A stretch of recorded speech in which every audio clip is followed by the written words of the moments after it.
Merci à vous d'avoir accepté notre invitation. Alors vous êtes un chef spirituel de la mouvance salafiste né à Hebron. Vous êtes militant pour la coexistence et la paix. Vous êtes président du mouvement international pour la paix et membre également d'une association de rencontres interconfessionnelles. Alors d'abord, ça peut sembler pour certains un petit peu étonnant, mais vous êtes en faveur du plan de paix de Donald Trump. Expliquez-nous pourquoi. Bismillah ar-Rahman ar-Rahim, in the name of God, au nom de Dieu, le puissant et le miséricordieux, je pense que nous devons débattre du plan du président Trump parce que cela fait déjà longtemps que je suis convaincu que les accords d'Oslo ne seront jamais véritablement appliqués sur le terrain. Et j'ai des preuves à cela, c'est-à-dire que si la communauté internationale souhaitait appliquer les accords d'Oslo, la solution à deux États, eh bien, pourquoi ne l'ont-ils pas fait entre 1948 et 1967, alors que la Cisjordanie était sous contrôle jordanien? Je pense que nous devons y réfléchir et je pense aussi que le président Trump est quelqu'un de courageux parce qu'il souhaite mettre une fin au conflit et au bain de sang et à la haine entre les Arabes, la nation musulmane et les mondes chrétiens et juifs, et surtout aux États-Unis. Donc pour vous, ce plan représente une solution, une opportunité pour la région. Est-ce que votre point de vue aujourd'hui, justement, il est partagé par au moins une partie de la population palestinienne?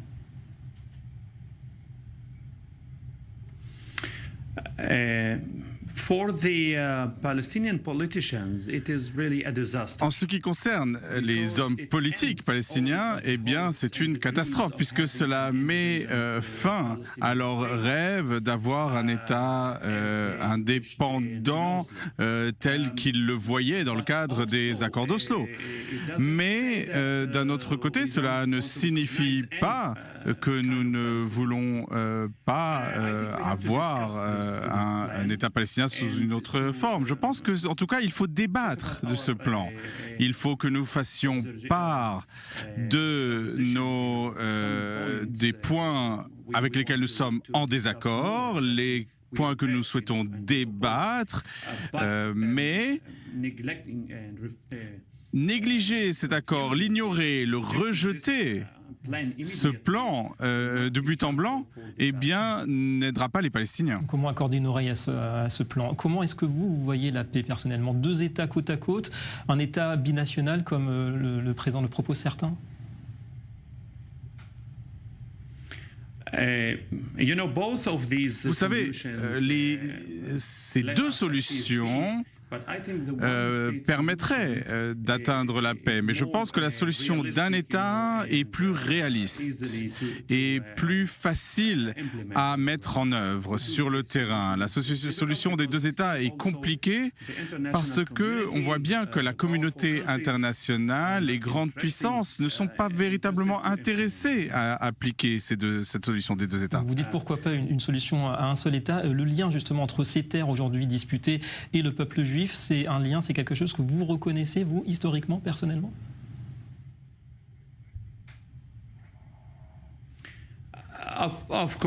Oui, bien sûr. Bien sûr. Personne ne peut nier la relation entre Israël, entre les Juifs et la Terre Sainte. C'est quelque chose qui est écrit même dans le Coran. Personne ne peut nier cela. Mais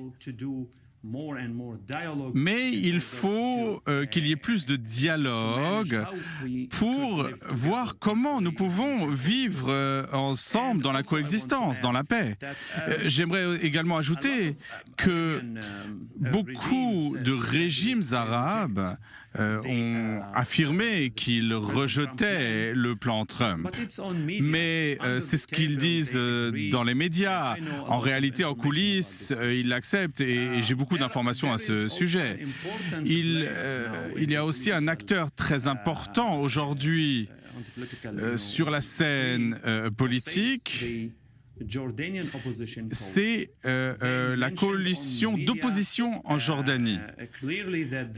Ils disent dans les médias qu'eux sont favorables au plan Trump.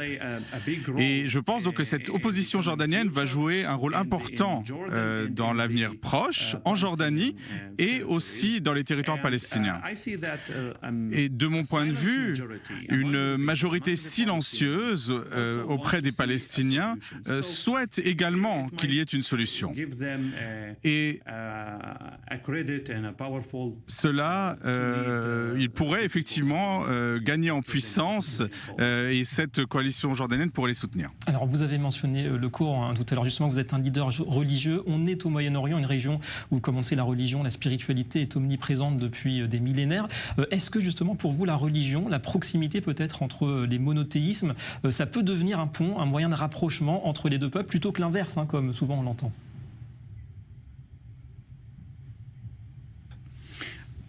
Religion itself, the real religion.